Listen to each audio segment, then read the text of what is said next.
마을 어귀에 옅은 분칠을 한 초원집 한 채가 단정한 매무새로 자리하고 있네요.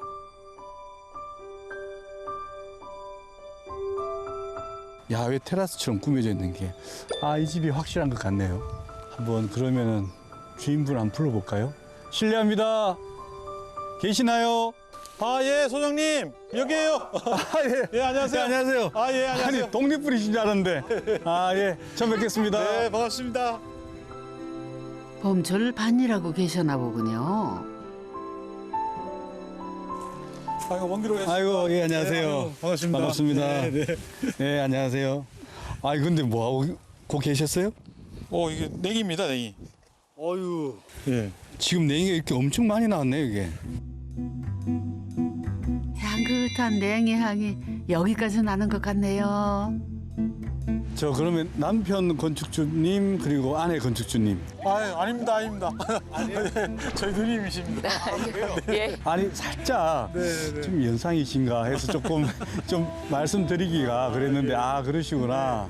이 집은 그러면은 뭐 오래전에 구옥을 아니면 뭐 사셔서 뭐 고치신 거예요, 아니면은? 옛날에 저희 친정아버지가 지으셔갖고 우리 10남매가 여기서 같이 다 컸어요. 10남매가요? 네. 누나들 9이고 막내 우리 아들 그럼 몇 번째 누님 되세요? 저 5번째예요. 이 집 지어진 것도 꽤 오래됐겠습니다. 이 집이 지금 상량문에 보면 제가 태어나기 전이니까 한 지금 5, 6년 정도. 어머니 이제 계시다가 돌아가시고 한 10여 년 넘게 이제 비어져 있었죠. 예. 안녕하세요. 아버님께서 물려주신 시골집을 제가 고쳐서 딴 살림을 차리고 있는 박민용이라고 합니다. 이 집이 원래 고등학교 때 제 명의로 아버지가 돌려놓으셨었어요. 그래서 제 명의로 계속 있었죠, 이 집은. 이 집에 제가 고등학교 때까지 지내다가 올라갔기 때문에 이 집에 대한 추억이 너무 많습니다. 처분할 생각은 없었고 언젠가는 내려와서 이 집을 고쳐야 되겠다는 생각은 예전부터 하고 있었는데 그게 해마다 뭐 내년에 해야지 하다 보니까 그게 10여 년이 흘러가 버린 거죠. 까까머리 어린 시절에는 어서 커서 떠나고만 싶더니 나이 들수록 고향 옛집이 부모님 품처럼 그리워지더랍니다. 명절 때 내려와서 산소 때문에 산소 들려서 내려왔다가 집에 이제 매번 들리는데 아무도 없으니까 관리가 안 되니까 집이 계속 낡아가는 모습이 아주 속상했습니다. 빈 집을 보면서 풀이 무성한 이 집을 보면서 숙제를 못한 아이의 마음, 그런 느낌이었습니다. 그래서 언젠가는 반드시 고쳐야 되겠다. 10남매 복작이던 그때가 엊그제 같은데 가난했지만 따스했던 그 시절 추억까지도 복원하고 싶었답니다. 지금 혹시 저기 누님분은 어디 사십니까? 저는 여기 동네에서 지평 1구에서 2구로 씻갔어요. 그럼 결국 뭐 이 동네 사시는 거네. 예, 맞아요. 그러면 뭐 계속해서 10년 동안 비어져 있을 때 어땠나요? 저는 우리 형제가 많아서 언니들이나 누구든 다 객지했으니까 모르는데 저는 동네에서 이렇게 보니까 속이 상했죠. 그랬다가 동생이 이렇게 와가지고 집을 이렇게 고치고 이렇게 하는 게 얼마나 좋은지 몰라요. 저는 친정이 다시 살아나는 부모도 계신 것 같아가지고. 아니 근데 조금 전부터 계속 제가 이렇게 살펴보니까 네. 왜 제 눈을 한 번도 안 들여다보세요? 좀 부끄러워서 그렇습니다. 아이고 소녀 같으셔. 누님 그러시면은 예. 저 집 한번 구경시켜 주실 수 있나요? 아니 저는 저기 점심 약속에 우리 동생이 이렇게 해주실 거예요. 아니 이거 점심 거짓말 아니세요? 괜히 그거 부끄러우셔가지고. 아니에요. 저는 이렇게 항상 부끄러워가지고. 아이고 알겠습니다. 그러면은 네. 점심 맛있게 드시고 예. 그 부탁해서 집 구경하겠습니다. 예. 잘하고 가십시오. 네. 10남매의 고향집 풍경 지금은 어떤 모습이려나요? 어머니 손길이 깃들어 있는 장독대며 곡식을 담았을 대나무 소쿠리 처마 밑에 제비집까지 옛 정치 그대로네요. 저기 아까 쭉 그러다 보니까는 네. 제가 독특한 걸 몇 가지 봤어요. 예. 첫 번째는 이제 칼라인데요. 네. 대문. 하얀 담장에 쨍한 파란 대문. 지중해 풍으로 칠하셨네. 제가 색깔을 이 블루색을 좋아하기도 하고 이게 시골에서 잘 흔히 안 쓰는 색감이거든요. 재즈블루색이라고 하는데 재즈블루? 예. 그래서 제가 이름도 청운재라고 지었기 때문에 푸르른 청운의 꿈을 키웠던 집이기도 하고요. 또 한 가지 이게 우리나라 이게 한옥의 가장 큰 특징이 서양 건축과 달리 지붕이거든요. 보통 이제 지붕에 굉장히 사람들이 꾸미고 싶다 그러나 아니면 그 뭐 더 처마를 내고 싶다든지 하는데 이 집이 좀 독특한 게 연어 집들은 보면은 이제 빨간색이라 할까? 빨간색, 파란색인데 이 집은 저도 처음 본 것 같아요. 숙색이에요. 예, 숙색입니다. 자연하고 너무 튀지 않고 그냥 같이 어우러졌으면 좋겠다라는 생각을 많이 했어요. 예. 골함석으로 지금 만들었는데요. 처음에 기와로 할까 뭐 생각을 했는데 예전에 어렸을 적 막 비 올 때 함석을 때리는 빗소리 그거를 버릴 수가 없겠더라고요. 그 추억의 빗소리를 복원하기 위해 전국적으로 수소문한 끝에 부산의 함석집에서 구한 거랍니다. 이제 집 안으로 들어가 봐야겠죠? 그리고 머리 조심하십시오. 네, 키가 문이 낮아서 항상 인사하고 들어오는 곳이 여기입니다. 겸손해야 되는데. 네, 맞습니다.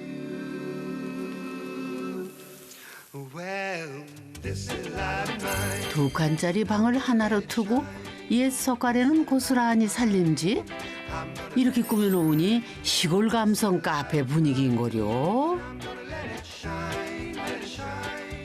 바깥의 분위기랑 안은 굉장히 한옥 구조, 옛날 구조가 그대로 드러나 보이고 원래도 이렇게 했습니까? 아니면은 예전에는 박공으로 돼 있었는데 제가 뜯어내고 석가래 느낌이 너무 좋아가지고 그걸 좀 살리고 싶어서 처음부터 이렇게 돼 있는 건 아니었고 여기 부엌자리만 이제 석가래가 보였었죠.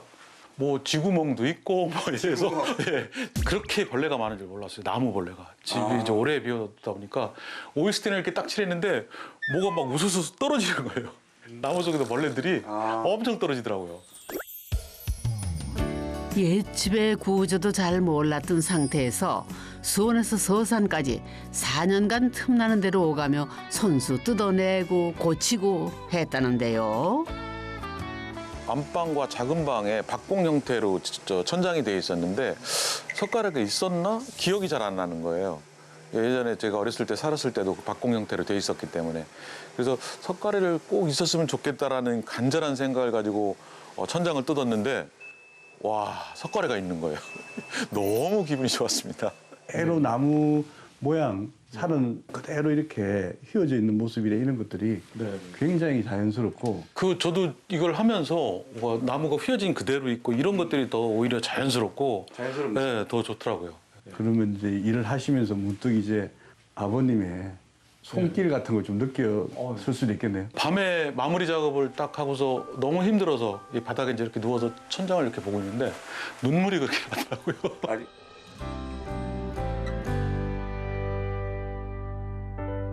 문득 떠오르겠죠. 이 집을 이제 맨 처음에 천장에 석가래 살리기부터 시작을 제가 했는데 다 구멍 난 것을 다 메꾸고 또 다 갈아내고 이런 작업을 한 달 정도 제가 했습니다. 다 해놓고 너무 힘이 들어서 방에 누워서 이렇게 천장을 석가래를 쳐다보고 있는데 눈물이 그렇게 나더라고요. 그래서 이걸 그때 들은 감정은 자식들 다 내보내고 빈 몸으로 껍데기만 남은 아버지 엄마의 갈비뼈 같다는 생각이 들었던 것 같아요. 이 텅 빈 이런 공간이 아버지 어머니의 속 같다.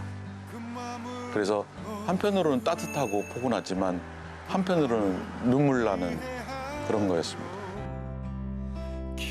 아버지의 땀이 밴 고향집은 객지로 떠난 자식들에게 봄 되면 돌아올 수 있는 제비집과도 같았답니다. 그다음에 이 집이 식구들이 모일 수 있는 매개체가 되기 때문에 아버님이 그래서 예전에 어렸을 때부터 집은 팔지 마라, 집은 팔지 마라 계속 그렇게 말씀을 하셨었거든요. 근데 그게 그때 당시에는 무슨 이야기인지를 몰랐는데 세월이 지나고 보니까 엄청나게 큰 선물이 된 거죠, 이 집이 저한테는. 15년 전 취미로 캘리그래피를 시작해 캘리그래피 작가로도 활동을 하고 있다는 민용 씨. 이 집을 처음 고칠 때부터 작업실 겸 갤러리로 계획을 했었답니다. 제가 평생 제 옆에 친구처럼 제 취미가 하나 있었으면 좋겠다라는 생각을 했습니다. 그래서 자연스럽게 제 인생이 그 취미로 연결이 될 수 있는 그렇게 하고 싶어서 저는 선택을 캘리그라피를 제 그런 단짝 친구로 키워온 거죠. 고등학교 때 이 집을 물려받은 막둥이 아들은 어느새 정년을 앞두고 아버지가 남긴 선물 같은 집에서 새로운 인생을 써내려가고 있습니다. You could sail to the moon, make it snow in mid-June. Oh, there's nothing. 근데 총 이거 하실 때 집에 돈을 많이 좀 끌어다 쓰셨나요? 아니면은? 처음에는 이 이야기를 꺼내기가 되게 어렵죠. 누구한테? 집사람한테 어렵죠. 그래서 컨펌을 받으셔야 저도 되니까. 이제 한 달에 용돈 받아서 생활하는 입장이고 그래서 어려운데 처음부터 이제 이렇게 약간 세뇌 비슷하게 시골집을 고쳐야 되는데 밥 먹다가도 하고 지나가다가 뜬금없이 시골집을 고쳐야 되는데 계속 그거를 이제 계속 하니까 가랑비에 옷 젖는다고 네. 서서히 전략적으로 이제 접근을 했죠. 그래서 마지막에는 그렇게 소원이면 한번 해봐. 평생 성실하게 가장의 역할을 다한 남편에게 내무부 장관 아내가 공로상 주도 승낙을 했답니다. 매주 주말에 퇴근과 동시에 집으로 내려와서 이 집에서 하루라도 좀 더 자고 싶어서 목요일 날 밤에 내려와서 하루 자고 금토 생활하고 일요일 날 아침에 일찍 올라갑니다. 아내분은 뭐라고 했어요? 집사람이 또 배우고 뭐 이러는 거가 많아서 저보다 더 바쁩니다.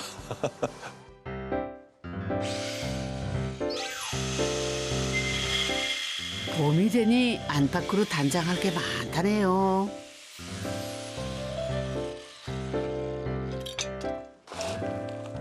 샹뚝에 왜 구멍을 내시나 했더니 그거 화분으로 만든 거구나. 아니 그런데 그거 촬영팀 카메라 아닌가요? 아우 그렇게 막 손대면 안 될 것 같은데, 응?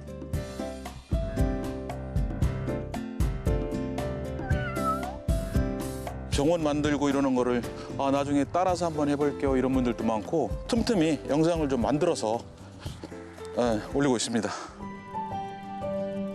민영 씨가 직접 기록한 정훈재의 사계 감상해 보시죠.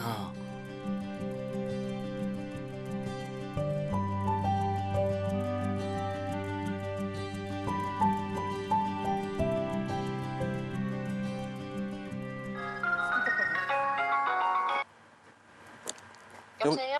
여보세요. 나야. 어때? 오늘 언니 저기 날씨는 어때? 그 꽃들 다 심고 응. 그 장미조팝나무 당신 준 거 심으라는 거 그거 쭉 심었지? 그래서 거기 내년 봄에는 더 예쁘겠다. 거기 포토존 만들려고 그래? 그렇게 심었어. 안녕하세요. 네, 안녕하세요. 우리 좀 PD님. 물어보겠습니다. 네. 딴 살림을 차린다고 했을 때는 어떤 생각이 들으셨어요? 제가 하라고 했죠. 이 시골에서 늘 같은 장소에 어렸을 때부터 자랐던 추억이 있잖아요. 그래서 참 좋을 것 같아가지고 괜찮았어요. 하라고 했죠. 주말을 떨어져서 생활하다 보니까 얘기거리가 더 많아집니다. 오이가 어떻게 되는데 참외가 어떻게 되는데 또 제가 여기서 텃밭 농사를 좀 하면서 고추, 가지, 오이 이런 거를 제가 갖고 와서 또 집을 가지고 갑니다. 가져가면 또 집에서 요리해서 먹기도 하고. 그럼 이 집 때문에 약간 대화가 더 많아진 효과가 있었어요? 많죠. 예. 그러니까 일상의 어떤 부부들은 뭐 다 그렇진 않겠지만 집에 주말에 같이 있으면 뭐 얘기거리가 별로 없잖아요. 집에서 뭐 밥 달라, 뭐 때 되면 뭐 이런 누가 좋아하겠습니까? 누워서 TV만 보고 있으면 누가 좋아하겠어요? 그런 모습을 보이는 것보다 나와서 자기 좋아하는 거 하면서 사는 게 더 행복한 삶이라고 생각을 합니다.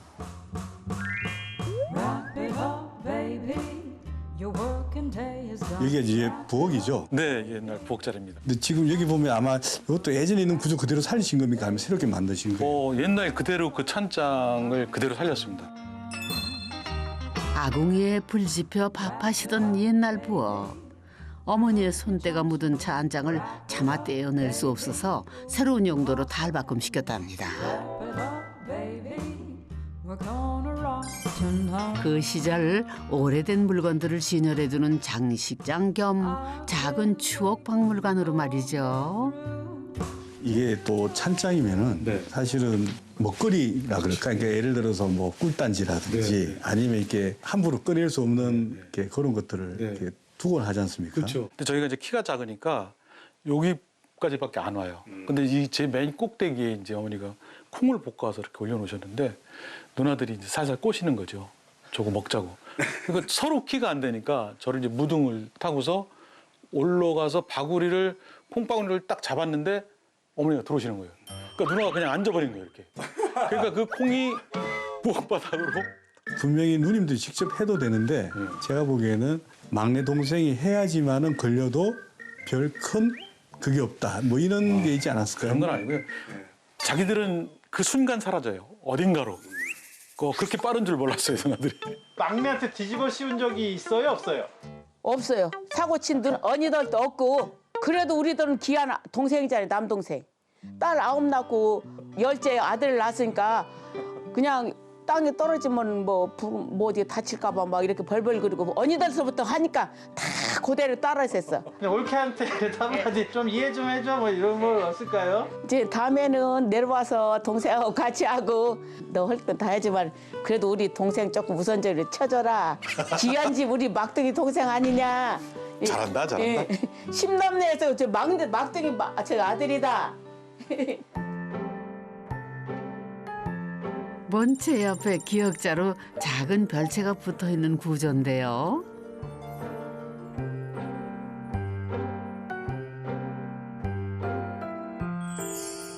아담한 주방과 침실이 이어져 있는 원룸 같은 공간입니다. 여기는 근데 별채입니까? 여기가 이제 광이었었어요.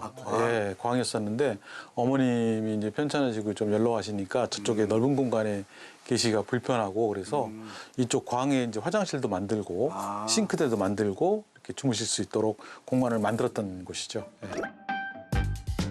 체리색 낡은 싱크대는 뜯어내고 좋아하는 화이트 앤 블루 톤으로 바꾼 주말 돕고 중년의 아담한 주방. 손님 오면 이렇게 펼친다네요. 루바라 그래야 되나? 뭔가 이렇게 나눠져 있는데 자는 공간이기 때문에 뭐 외부하고는 좀 단절하고도 싶었고 이 가벽이 움직이게 돼 있기 때문에 움직여요? 네, 집을 다 고치고 이제 집사람이 이제 내려와서 검수를 했죠. 저건 움직이게 좀 해보지 이 이야기에 그럴까? 결국은 제가 보기에는 뒤에서 다 조정했는 것 같아요. 안 보이는 끈이 이렇게 달려 있습니다. 역시 아내 말 듣기 잘한 게 평소에는 1인용 침실인데 이렇게 하면은 여럿이 잘 수 있대요. 어우 넓다.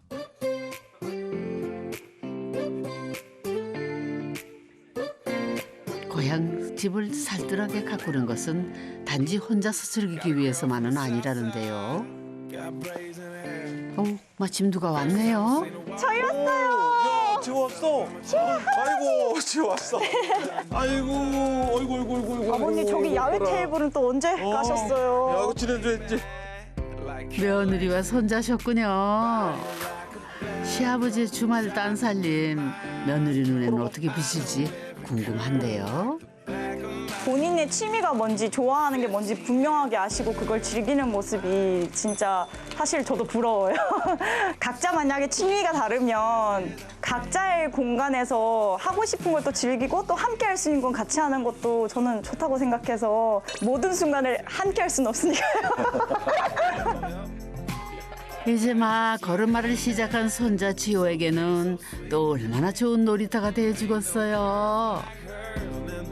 그 나중에 이제 그네 매주고 그러면 놀러 왔을 때 이제 그네도 좀 타고, 그리고 배추나무도 심었고, 감나무 심고, 단감나무도 심고, 석류도 심고 했으니까 나중에 이제 다 익으면 니네가 와서 이제 따먹고 그래. 그리고 놀다 가고. 나중에 결국 내가 이쁘게 꾸며놓으면 지호 거지 뭐 내 거니 그게? 아우 감사해요. 지효야 즐겨. 야, 너무 멀리 빨리 감사하면 안 돼. 나중에.